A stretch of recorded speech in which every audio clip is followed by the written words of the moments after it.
ગતરોજ હાંસોડ તાલુકાના બાલોટા ગામના 16 જેટલા શિવભક્ત યુવાનો ત્રંબકેશ્વર તથા ભીમાશંકર જ્યોતિર્લિંગની કાવડ યાત્રાએ ગામના હનુમાનજી તથા જાગનાથ મહાદેવના આશીર્વાદ લઈ નીકળ્યા હતા, જેમનું ગામના લોકો દ્વારા ભજન કીર્તન થકી વિદાય થઈ હતી।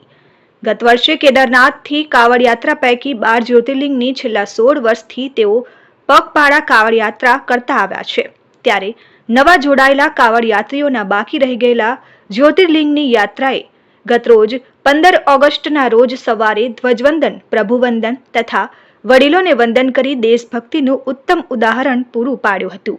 કાવડ યાત્રા કરતા યુવાનોએ જણાવ્યું છે કે દર વર્ષે પવિત્ર શ્રાવણ માસમાં જ્યોતિર્લિંગના દર્શને કાવડમાં મા નર્મદા, સૂર્યપુત્રી, તાપી મૈયા તથા ગામની કીમ નદીનું જળ લઈને જ્યોતિર્લિંગ પર જળાભિષેક કરી ભારત વર્ષના કલ્યાણની પ્રાર્થના કરાશે।